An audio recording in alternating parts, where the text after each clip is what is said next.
Eh bien, bonjour tout le monde, on se retrouve aujourd'hui donc pour une nouvelle vidéo correction d'un exercice donc de sujet de spé maths. Nous sommes en Asie 2022.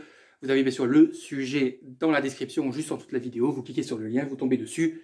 N'hésitez pas à mettre sur pause si vous voulez d'abord le faire par vous-même ou bien lire tranquillement l'énoncé. Nous sommes, oui, c'est vrai que nous sommes sur l'exercice numéro 4, l'exercice qui porte sur les fonctions. Oui. Allez, on y va. Alors, on nous dit quoi? On nous dit donc soit f une fonction définie et dérivable sur R. C'est important. On travaille sur moins l'infini plus l'infini. On considère les points A de coordonnées 1, 3 et B de coordonnées 3, 5. Et puis on donne ci-dessous donc la courbe représentative de la fonction f dans un repère orthogonal du plan, ainsi que la tangente AB à la courbe CF au point A.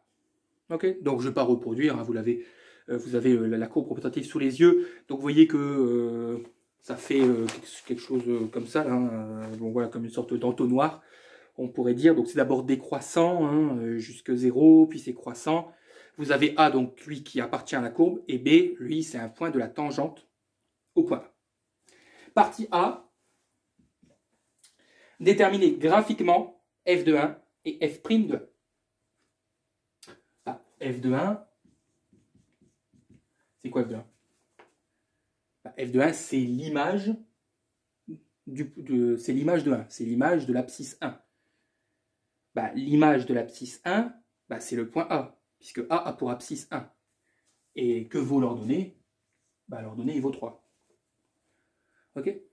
Donc f de 1, en fait, c'est l'ordonnée de la coordonnée, c'est l'ordonnée du point A, tout simplement. Alors, f' de 1. Vous devez savoir qu'un f', donc f' de 1, c'est ce qu'on appelle un nombre dérivé. Ouais. À quoi correspond un nombre dérivé graphiquement? Un nombre dérivé graphiquement correspond au coefficient directeur de la tangente.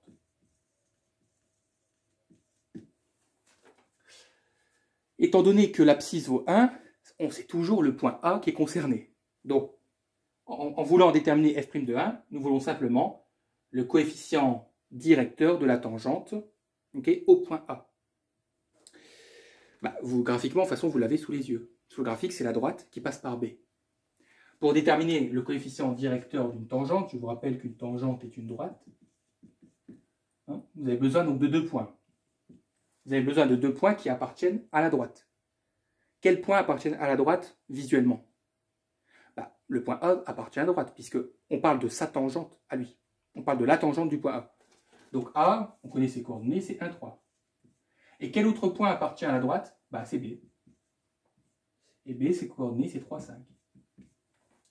Et donc, on doit calculer le coefficient directeur, en fait, de la droite AB. Ouais. Comment on calcule le coefficient directeur? Donc, en fait, le coefficient directeur, c'est f' de 1. Je viens de le dire. Le nombre dérivé, c'est la même chose qu'un coefficient directeur. Donc, on soustrait les ordonnées. Donc, c'est YB moins YA. Et on divise. Et on soustrait les abscisses. Donc, YB moins YA sur XB moins XA. Donc, on aura 5 moins 3 sur 3 moins 1. Ce qui fait 2 sur 2. Ce qui fait 1. Voilà, donc f' de 1, ça fait 1. Là, on est dans une vidéo révision, donc vous êtes censé connaître normalement tout ça. Alors, question 2. On nous dit la fonction f. Alors, on nous donne la fonction f, mais en fait, on ne nous la donne pas vraiment en entier. Puisqu'on nous dit que f, c'est ln de ax carré plus 1 plus b. Vous voyez? Donc, on nous dit f de x, c'est ln de ax carré plus 1 plus b. Mais bien sûr, a et b, pour le moment, ne sont pas connus. Donc, on ne donne pas tout ce qu'on sait. On vous dit que a et b appartiennent aux réels positifs. À l'ensemble des réels positifs. Et donc, première question, on vous demande de déterminer la dérivée de f' de x. Bien. Normalement, vous avez tous reconnu que nous avons ici la forme ln de u. Et b, on vous a dit que a et b appartenaient à l'ensemble des réels positifs. Donc b, c'est un nombre, c'est un réel positif. Sa dérivée, ça fait 0. Donc b, quelque part, on s'en contrefiche. Donc nous avons ln de u. Vous devez savoir que la dérivée de ln de u, c'est U' sur U. Donc, c'est un quotient dont le dénominateur correspond au U. U, c'est l'expression qui est à l'intérieur du ln. Donc au dénominateur, on retrouve toujours ce qui est à l'intérieur du ln. Autrement dit, ici, au dénominateur, on retrouve ax carré plus 1. Et au numérateur, c'est quoi? Le numérateur, c'est la dérivée de U. Alors, A, je vous dis, c'est un réel. Hein. Donc le réel va rester. Et la dérivée de x carré, c'est 2x. Et la dérivée de plus 1, ça fait 0. Donc on va réécrire tout simplement, au lieu d'écrire a fois 2x, on va réécrire 2ax sur ax carré plus 1. Ouais.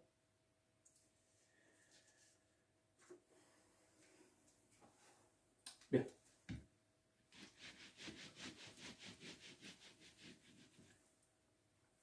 Alors on vous demande de déterminer la valeur de petit a et de petit b, donc ça y est, hein, on ne les connaissait pas jusque-là, bon, on va les déterminer en utilisant, on vous dit, les informations précédentes. Je rappelle les informations précédentes, hein, on avait dit que f de 1 était égal à 3 et que f' de 1 était égal à 1. Bien.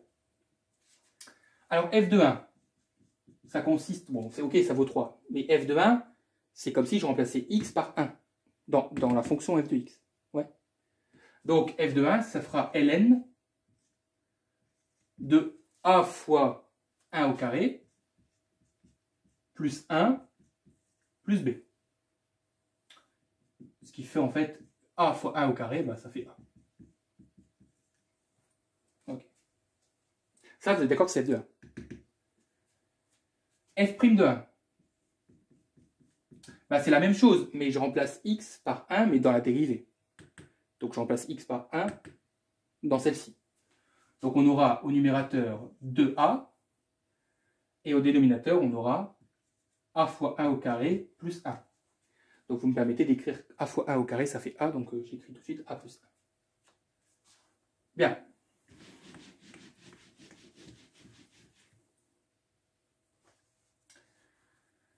Nous savons que f de 1 est égal à 3, que f' de 1 est égal à 1. Donc on va pouvoir poser une sorte de système.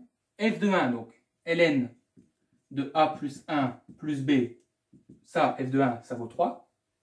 Et f' de 1, c'est-à-dire 2a sur a plus 1, ça fait 1. Vous voyez? Donc en fait, on a écrit un petit système d'équations.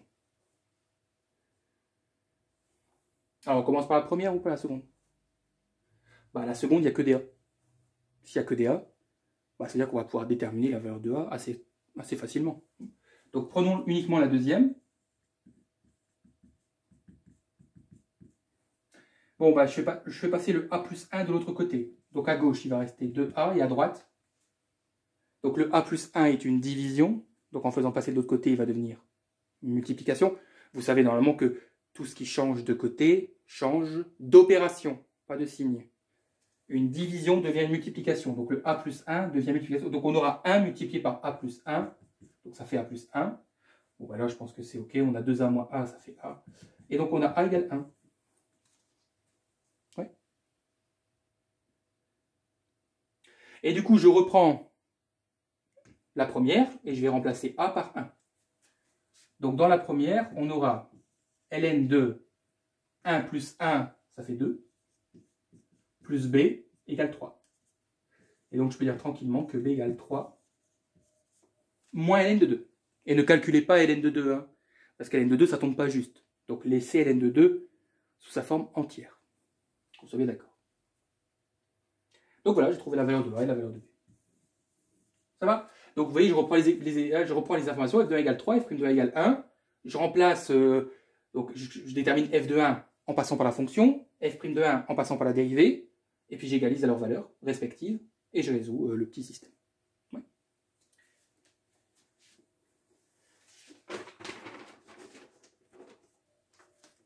Regardez juste le début de la partie B. Juste regardez comme ça le début. Regardez le début de la partie B. Normalement, on vous donne la fonction f de x complète, avec a et b remplacés. Et vous retrouvez quoi pour la valeur de a? Vous retrouvez bien 1. Et b, vous retrouvez bien 3 moins ln de 2. Donc, si en répondant à la question, vous avez trouvé ça, et qu'ensuite vous reprenez le sujet et vous continuez, bah ouais, c'est OK, quoi. Vous avez forcément bon, puisque ces résultats, vous les retrouvez juste après. Donc mettez sur pause, hein, à chaque fois.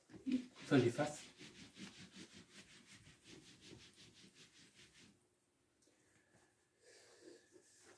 Et donc, du coup, dans la partie B, on nous donne bien la fonction f de x complète. On va dire ça comme ça. Donc, ln de x carré plus 1 plus 3 moins ln de 2. Bien, on travaille toujours sur R. Je le dis comme ça. Montrer que la fonction f est paire. Alors, montrer qu'une fonction est paire, ça revient à prouver, à montrer, à démontrer, à justifier que f de x est égal à f de moins x. Ouais. Alors que, je dis quand même, même si c'est pas demandé, une fonction impaire, c'est montrer que f de x égale à moins f de x. C'est pas du tout la même chose. Hein. Vous voyez, il y a une différence hein, quand même. F paire, c'est f de x égale f de moins x, alors que impaire, c'est f de x égale moins f de x. C'est une question de symétrie par rapport à chacun des deux axes du repère. Nous, on veut montrer que c'est paire. Donc, on va montrer que f de x est égal à f de moins x. Bon, f de x, je l'ai déjà, c'est ça. Moi, ce qui serait cool, c'est que, bah oui, j'obtienne f de moins x. Bah, commençons par calculer f de moins x. Ça revient à faire quoi, f de moins x? Si je vous dis calculer f de 2, qu'est-ce que vous faites dans votre fonction? Vous avez votre fonction f de x. Je vous demande de calculer f de 2. Bah, vous remplacez x par 2. Je vous demande f de moins x. Et bien, vous remplacez x par moins x. Donc, on aura ln. Et le x, vous le remplacez par moins x. Donc, on aura moins x au carré plus 1 plus 3 moins ln de 2. Mais le truc, c'est que, je vais dire le problème, non, justement, le truc, c'est que moins x au carré, ça fait x au carré. Parce que le moins s'annule, hein. Ou pardon, j'ai oublié un plus 1. Voilà. Et bien, ça, c'est f de x. Je pense en voyant ça, il n'y a rien de très très compliqué. Hein. J'ai juste remplacé x par moins x, mais moins x au carré, ça fait x au carré. Et donc du coup, bah, vous retombez sur f de x. Donc la fonction est bien paire. En soi, on s'en fiche un peu, hein, parce que c'est pas du tout utile pour les questions suivantes, mais bon. Why not?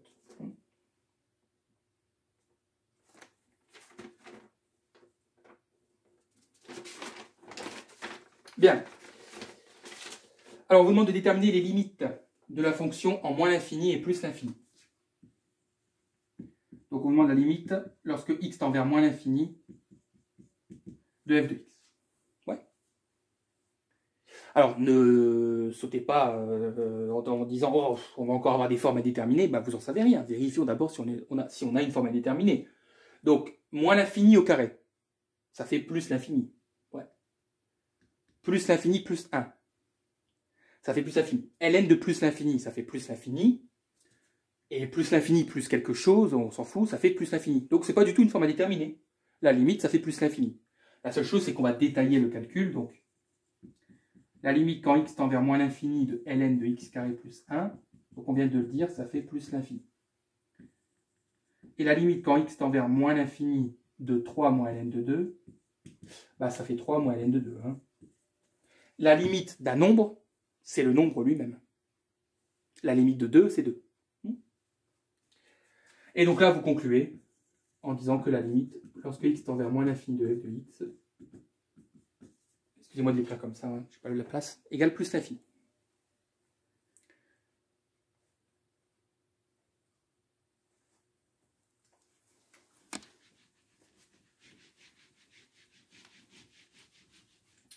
Alors, en plus l'infini, bah, c'est encore plus facile, parce que bah, du coup, ouais, ok, ça va être la même chose. Hein. Donc, la limite quand x tend vers plus l'infini de f de x, donc c'est pareil, on détaille hein, tranquillement. Donc on prend le ln. Alors, plus l'infini au carré, ça fait plus l'infini. Plus 1 plus l'infini, ln de plus l'infini, on vient de dire ça fait plus l'infini. Et la limite de la constante, c'est la constante elle-même. Et donc la limite quand x tend vers plus l'infini de f de x, ça fait plus l'infini. Ok. Autrement dit, la limite en moins l'infini, c'est plus l'infini, et en plus l'infini, c'est plus l'infini. Les deux limites sont les mêmes, sont égales. Bon, c'était juste pour le dire.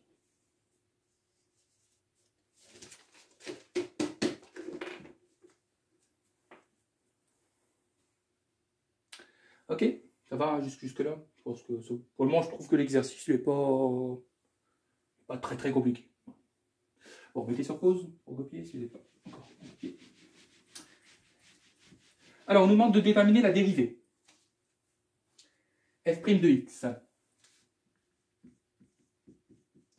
Bah, déjà, dans la partie A, on avait déjà résolu le problème du ln de u. Voilà, c'est la même chose en fait. Hein. On a aussi ln de u. Ouais. Donc, au dénominateur, on retrouve le u. Et au numérateur, on dérive le u. La dérivée de x carré plus 1, ça fait 2x. Et bien sûr, on avait déjà dit que la dérivée du petit b, hein, parce que 3 moins ln de 2, c'est petit b. On avait déjà dit que c'était 0. Donc ça, on s'en fiche. Voilà, vous avez la dérivée. J'espère que je ne vais pas trop vite, mais c'est parce que pour moi, c'est pas OK pour quelqu'un qui regarderait la vidéo là début mars. Bon, bah, normalement, c'est OK, hein, tout ça. Il n'y a rien de très surprenant. Je trouve qu'il n'y a pas de piège pour le moment. Ça va. Et je crois qu'il n'y en aura pas d'ailleurs. Ouais, non, c'est vraiment un exercice assez lisse. Hein, en fait. Alors, on vous demande donc de dresser le tableau de variation de f de x en faisant apparaître la valeur donc, du minimum et aussi la valeur des limites dans le tableau. Bon, enfin, question classique, en fait, on vous demande d'étudier les variations, de dresser le tableau de variation de f de x et de le remplir dans sa totalité, hein, avec les valeurs qui sont bien écrites, etc. Bon, ça tombe bien, je viens de déterminer la dérivée. Ah bah oui, c'est vrai. Puisque pour étudier les variations d'une fonction, on a besoin du signe de la dérivée. Nous avons un quotient. Donc le signe d'un quotient dépend du signe du numérateur et du signe du dénominateur. Je vous rappelle que nous travaillons sur R tout entier. Hein. Bon. Donc la première chose, c'est qu'on doit étudier le signe de 2x et le signe de x carré plus 1. Et ensuite le signe du tout. Et ensuite les variations de la fonction. Ouais. Bien. Donc je place moins l'infini plus l'infini. Une ligne pour le numérateur. Une ligne pour le dénominateur. Une ligne pour le quotient, c'est-à-dire la dérivée. Et une ligne pour les variations de la fonction. Alors, est-ce que 2x change de signe sur moins l'infini plus l'infini? Eh bien oui. Parce que 2x est positif si x est positif. La seule façon pour que 2x soit positif, c'est que x soit lui-même positif. Donc, c'est-à-dire que 2x va changer de signe en 0. Ok. Est-ce que x carré plus 1 change de signe? Alors là, je vois certains qui sont en train de se dire « Wow, x carré plus 1, polynôme du second degré. Eh ben, je vais calculer le discriminant delta, et puis je vais trouver les solutions, les racines du polynôme. Ouais, ok. Mais de toute façon, vous allez tomber sur un discriminant qui est négatif. Eh oui. Et or, un discriminant qui est négatif implique que le signe du polynôme est toujours du signe de A. A vaut 1, donc c'est toujours positif. Mais écoutez, il y a beaucoup plus rapide. X carré, est-ce que ça peut être négatif? Ah bah non, c'est un carré. Donc c'est toujours positif. Oui. Et vous lui ajoutez 1. Donc vous avez quelque chose de positif, vous lui ajoutez 1. Bah, ça ne peut être que positif. Ok? Donc 2x, on a dit qu'il était positif après 0, donc négatif avant 0. Donc la dérivée sera négative, puis positive. Pourquoi j'ai mis un 0 ici pour la dérivée? Bah, parce que si le numérateur vaut 0, l'intégralité du quotient vaut 0. Ouais. Voilà. Et là, en fait, ce qu'on vous demande, en plus de tracer les petites flèches, c'est de noter les 3 valeurs des extrémités. Donc les limites, on les connaît, on les a déterminées, c'est plus l'infini. Et il me manque f de 0. Ouais. Hein, il me manque la valeur du minimum. Et la valeur du minimum, c'est f de 0. Donc on y va, on remplace x par 0, donc on aura ln de 0 au carré plus 1, plus 3 moins ln de 2. Alors 0 au carré plus 1, ça fait 1, ln de 1, ça fait 0. Donc en fait, il va nous rester 3 moins ln de 2. Vous l'écrivez au-dessus ou en dessous des flèches, ça n'a aucune importance. Moi, j'ai pas la place en dessous, donc j'écris.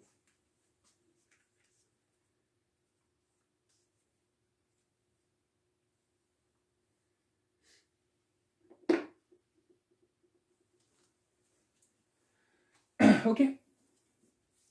Encore une fois, je trouve qu'il n'y a pas de complexité ici. C'est bien parce que ça me permet de réviser vraiment pas mal de choses en restant sur un cas assez facile. Alors, je ne vais pas effacer, je vais juste effacer... Non, en fait, je ne vais rien effacer. Pour la question suivante, on va tout garder. Vous allez voir, en fait, c'est très facile. La question paraît difficile en elle-même, mais la réponse est très facile. On vous dit à l'aide du tableau de variation, donnez les valeurs de petit k pour lesquelles f de x égale k admet deux solutions.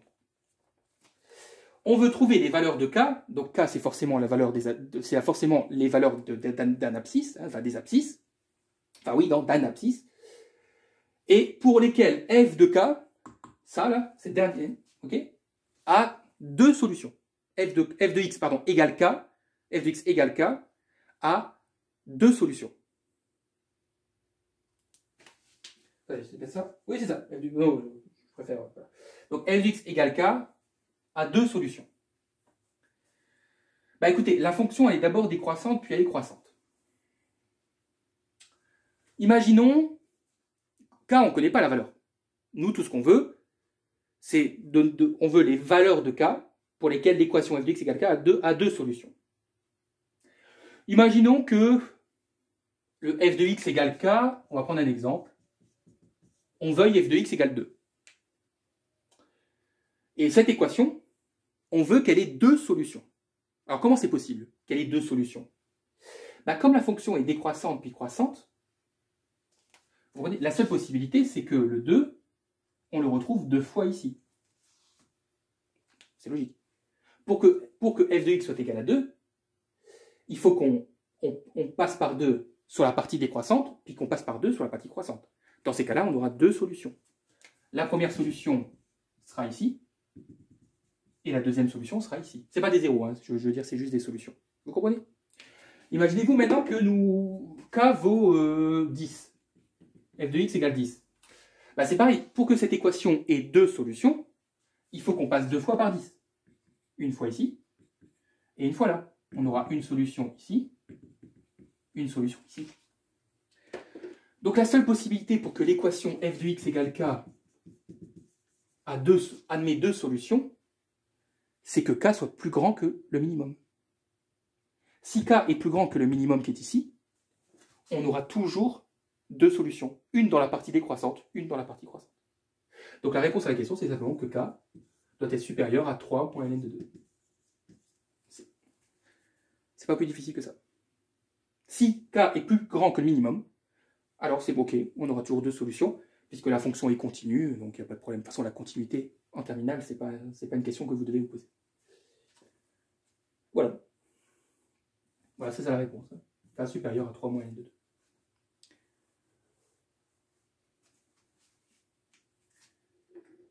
2. On ne vous demande pas de donner vraiment de justification, puisqu'on vous pose la question à l'aide du tableau de variation. Ça veut dire que cette question, en fait, vous devez la déduire du tableau de variation. Bon, bah voilà, vous écrivez, il faut que k soit supérieur à 3 moins ln de 2 pour que l'équation admet deux solutions. C'est tout, c'est OK. Bien.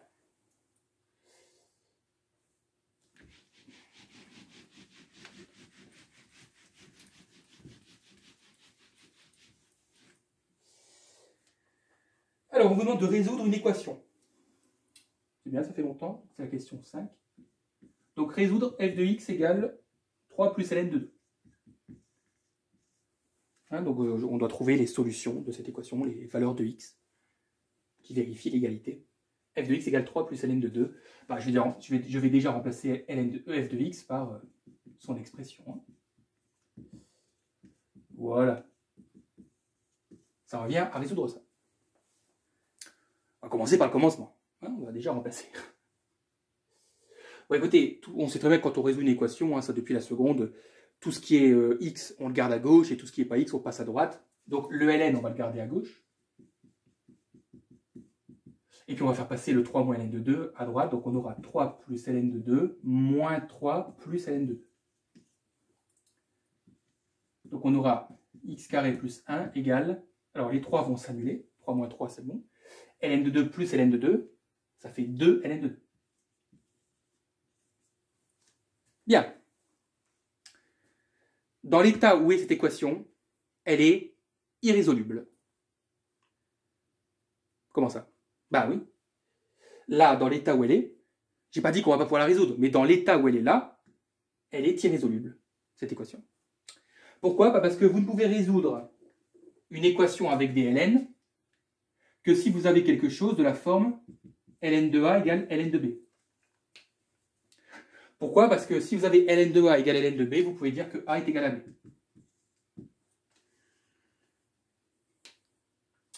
Sauf que moi, j'ai pas ln de a égale ln de b. Enfin, j'ai pas quelque chose du style ln de a égale ln de b. J'ai quelque chose, j'ai ln de a égale 2 ln de b. Vous voyez, j'ai ln de a égale 2 ln de b. Donc, c'est pas tout à fait la même chose. Ah, je suis bien embêté. Comment on peut faire? Comment on peut transformer cette équation pour qu'elle devienne résoluble? Bah là, vous devez connaître vos propriétés des ln. Et notamment une propriété particulière qui est que ln de a puissance n est égal à n fois ln de a. Okay, donc ln de a puissance n est égal à n fois ln de a. Et là, vous allez me dire, bah oui, mais alors... Bah, et alors, ce qui marche dans un sens marche dans l'autre. Hein. N fois ln de a, c'est ln de a puissance n. C'est la même chose en fait. Hein. Okay, donc le 2 ln de 2, le 2 là, qui est devant le ln, il correspond en fait au petit n. Ouais. Hein, le 2 qui est ici, il correspond au petit n. Donc ce petit n, je vais pouvoir le mettre sous la forme d'une puissance, et donc écrire que ça fait ln de 2 au carré. Et du coup c'est cool, parce que, pourquoi c'est cool? Bah parce que à gauche j'ai ln de quelque chose, à droite j'ai ln de quelque chose, donc quand on n'a que un ln à gauche, un ln à droite, les ln disparaissent, et donc on a x carré plus 1 égale 2 au carré, ça fait 4.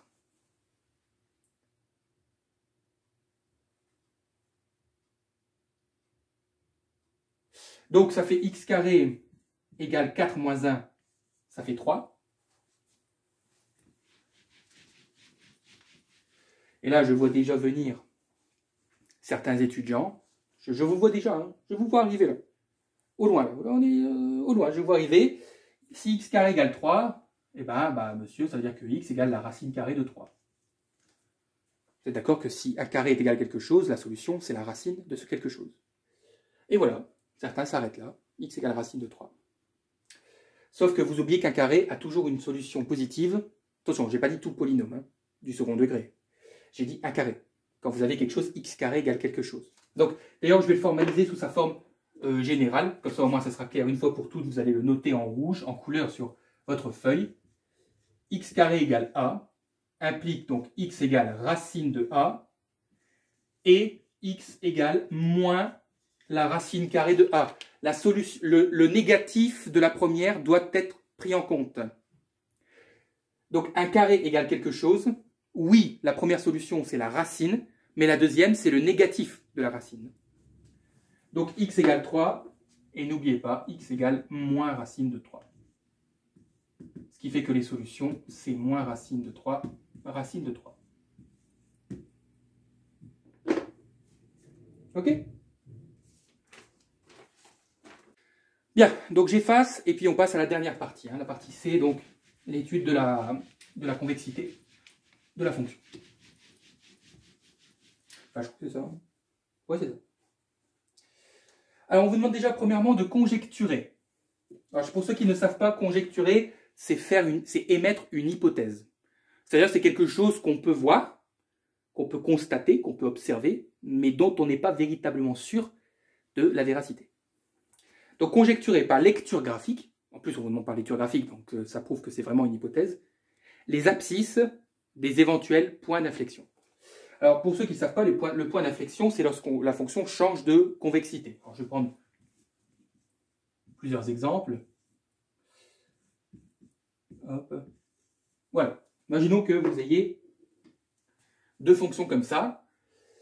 Donc, à quel moment la fonction va changer de convexité, donc passer soit de concave à convexe, soit de convexe à concave.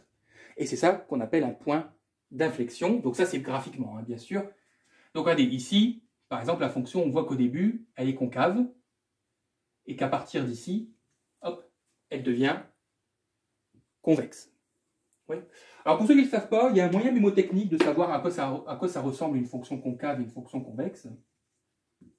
C'est un petit moyen mnémotechnique que je vais vous donner vite fait, comme ça. Enfin, pour ceux qui s'en foutent, on s'en fout. Mais regardez, dans convexe, vous prenez le V qui est ici au milieu. Et donc convexe, la fonction aura la forme d'un U. La forme d'un V, donc la forme d'un U. Et concave, vous prenez le N de concave. Et donc concave, ça a la forme d'un N. Ou d'un U à l'envers. Enfin, d'un U retourné. Ok?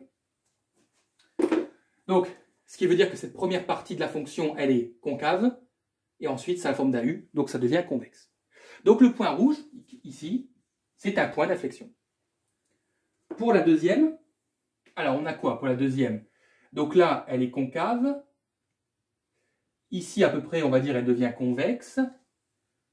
Hop, et ici, elle redevient concave. Donc nous avons deux points d'inflexion. Ouais. Eh bien, si vous regardez le graphique du début de l'exercice, du début de l'énoncé de l'exercice, reprenez le graphique. Normalement, vous voyez que la fonction, en fait, elle fait quelque chose comme ça.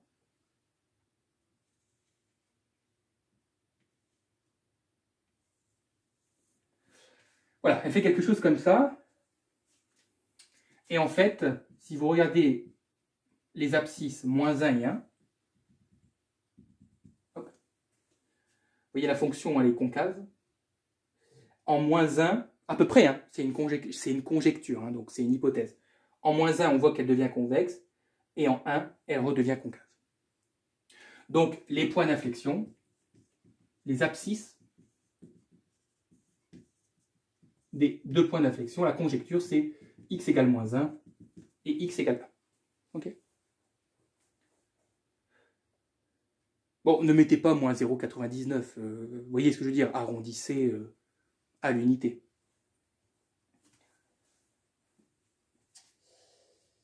Voilà, voilà. Alors, on doit calculer la dérivée seconde. Je donnerai les propriétés de la convexité sous forme sous forme de fonction juste après, hein, quand ce sera nécessaire. Là, je vous ai juste fait la lecture graphique. Bien, mais effacez. Mettez sur pause. C'est moi qui efface plutôt. Moi, que vous ayez des pouvoirs magiques. Alors, on vous demande de montrer que la dérivée seconde, c'est 2 facteurs de 1 moins x carré sur x carré plus 1 au carré. Bah, déterminer la dérivée seconde, ça revient à dériver la dérivée.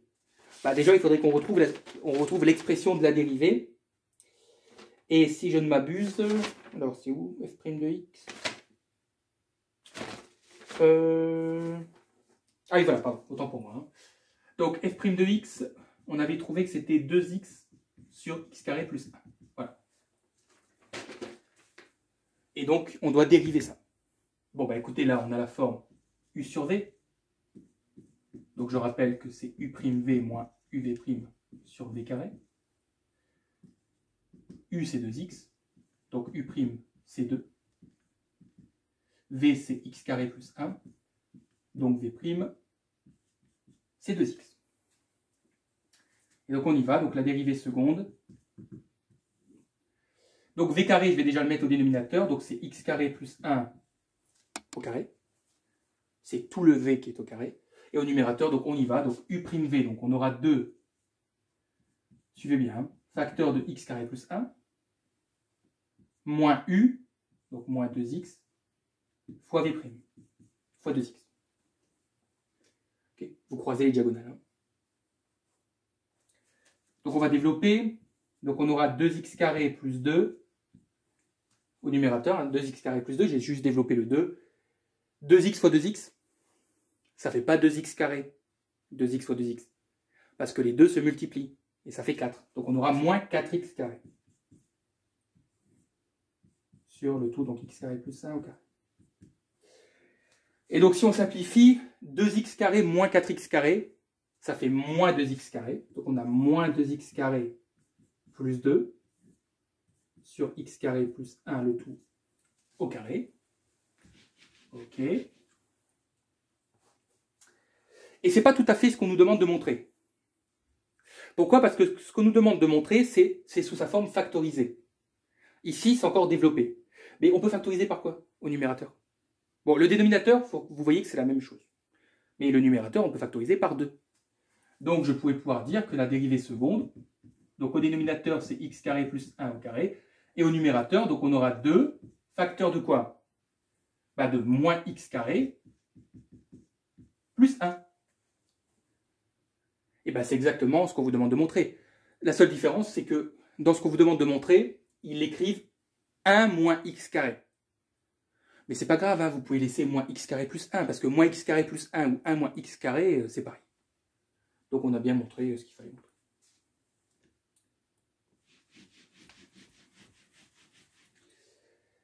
Alors on vous demande d'en déduire le plus grand intervalle sur lequel f est convexe. Alors je vous rappelle qu'une fonction est convexe, ça implique, mais dans les deux sens, hein, que la dérivée seconde est positive. Et une fonction est concave, ça implique, dans les deux sens, que la dérivée seconde est négative. Pourquoi je dis dans les deux sens? Parce qu'en fait, ce que je veux dire, c'est que si f est convexe, alors la dérivée seconde est positive. Mais si la dérivée seconde est positive, alors f est convexe. Vous voyez, ça va dans les deux sens. Donc je dois étudier le signe de la dérivée seconde. Hein, pour déterminer la convexité ou la concavité d'une fonction, nous devons déterminer nous devons étudier le signe de la dérivée seconde. Ah. Qu'est-ce qui pose? Déjà, 2, c'est positif. Voilà. Le dénominateur, c'est positif. Pourquoi? Parce que c'est un carré. Donc en fait, le seul problème, c'est le 1 moins x carré. Donc 1 moins x carré, on va d'abord résoudre l'équation 1 moins x carré égale 0 pour trouver les solutions. Et une fois qu'on aura les solutions, on pourra étudier le signe tranquillement. Donc ça fait x carré égale 1. Comme tout à l'heure, faites attention, donc x égale racine carrée de 1, fait 1. Et x égale moins la racine carrée de 1, donc moins 1. Attention, deux solutions. Et donc, nous plaçons les deux solutions, moins 1 et 1. Alors, vous pouvez faire une ligne pour chaque élément. Vous pouvez faire une ligne pour 2, une ligne pour le dénominateur, une ligne pour l'autre, tout combiné. Mais ce que je vous ai expliqué, c'est que le 2 et le dénominateur, on s'en fiche, ils sont positifs. Donc, ils n'influenceront pas le signe. Donc, la seule chose qui nous intéresse, c'est 1 moins x carré. C'est tout. Donc, on aura la dérivée seconde de x. On met nos petits zéros, puisqu'on sait que pour moins 1 et 1 moins x carré s'annule. Et là, comment on fait pour les signes? 1 moins x carré, c'est un polynôme du second degré. Donc, c'est du signe de a à l'extérieur des racines et le signe de moins a à l'intérieur des racines. A c'est le nombre qui est collé au x carré. Donc, a, il vaut moins 1, donc il est négatif. Donc, signe de a à l'extérieur et signe de moins a à l'intérieur. Donc, du coup, la dérivée seconde, ce sera la même chose. Hein.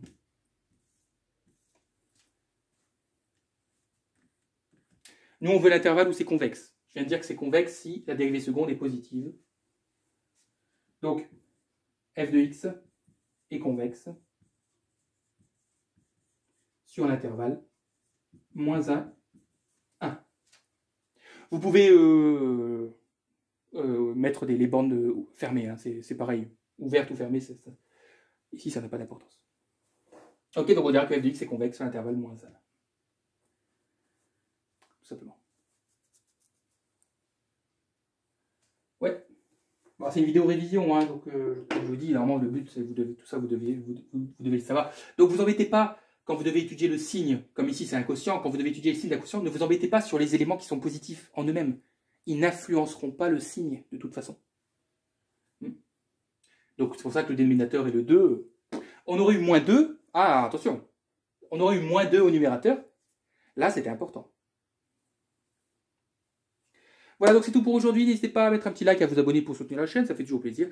Et on se retrouve très vite pour de nouvelles vidéos.